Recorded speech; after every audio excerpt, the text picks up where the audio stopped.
This is the Paltalk News Network.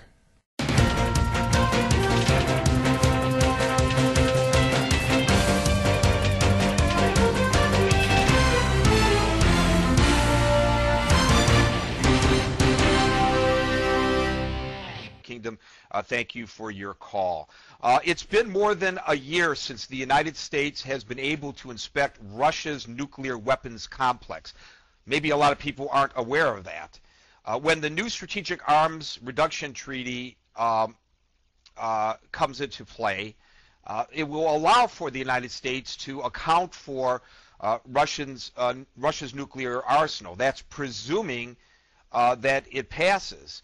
Interestingly, the Senate Foreign Relations Committee overwhelmingly voted to move it on to the full Congress for ratification by a 14-4 vote. It also has overwhelming support of military leaders and national security experts of both parties, despite the fact that many Republicans in the United States Senate, for perhaps purely partisan political reasons, are opposing it at this moment.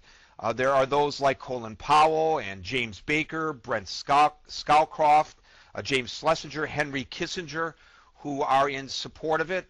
Admiral Mike Mullen, who is the chairman of the Joint Chiefs of Staff, says that the START treaty has the full support of the military, but Russia has threatened to reintegrate its nuclear arsenal if this does not pass during this Congress, which means before the end of the year. And of course, who knows what would happen following the recess and the new Congress coming into formation in early January, whether now that the two Republican leaders of the Senate have announced over the weekend, and that would be Mitch McConnell and John Kyle, that they oppose the treaty.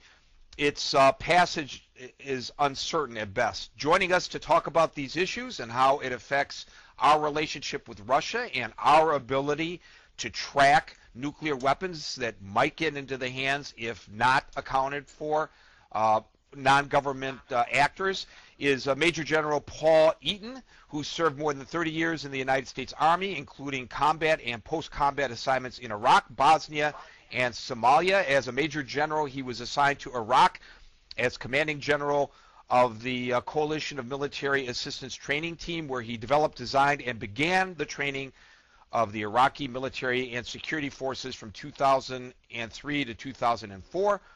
Prior to that assignment, he commanded the Army's Infantry Center and was Chief of Infantry for the Army. Eaton, who is now retired, has appeared on Hardball, Face the Nation, and Tavis Smiley, and now joins us on News Talk Online on the Paltalk News Network. General, welcome to News Talk Online on the Paltalk News Network. What a gracious entry, and thank you very much for having me on board. And your laydown, by the way, on New START treaty development and where we've been over the last few months is about as good a laydown as I've heard. So well done. Well, thank you, sir. What happens if this doesn't pass? Do the Russians make good on their threat to start building up their nuclear arsenal once again? Well, a lot of really unpleasant things can happen. The Russian leadership and President Medvedev in particular have really laid their neck on the line on this thing. They've gone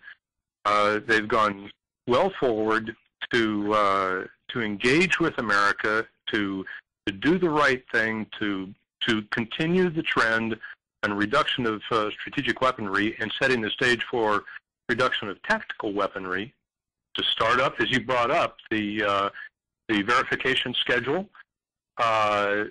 There's a lot riding on this from Russian leadership. So they're I can't blame them for articulating what they've done. And the fact that you have brought up verification is absolutely critical. The verification standards and the men and women who do this are superbly trained. They've got a terrific past. They've got a great working relationship with the Russians. and they're a talent pool that we cannot afford to lose. So as long as we delay this, that talent pool is at risk. And there are a lot of other things that the Russians can do. Do we want another arms race? I hope not. I'd rather not. It's expensive and counterproductive. They've been very helpful with us recently with Iran and Iran sanctions. So we've got a lot at stake here. Am I overstating the problem if I suggest, General Eaton, that without verification there is a chance that some of these old Soviet-style nuclear weapons might fall into the hands of non-governmental actors, i.e. terrorists? Gary, the former Soviet Union and at its heart, Russia, has a lot of friction points out there, and to have a country without a terrific amount of money to dedicate to weapons controls, it is not outside of the realm of possibility that they would entrust weapon controls, weapon guard to folks who are perhaps not sufficiently well paid or motivated to do the right thing. So I would not be surprised to see the Russian stockpile at risk. And it's not just the strategic stockpile. As we've mentioned, this is a linkage also to future treaty work with respect to the tactical stockpile, which is very, very large in Russia right now. Given that overview that you just presented, General Eaton, it's logical to conclude that it is in the best interests of the United States of America from a national security standpoint for this treaty to be passed, ratified by the United States Senate. You have been up there on Capitol Hill pressing the flesh personally with members of the Senate, and I know you have to be cautious not to say anything that might backfire and make that job more difficult, but why, in your opinion, is it then that anybody in the Senate would oppose this START treaty? For the life of me, given the robust bipartisan support, and you articulated clearly what that truly means.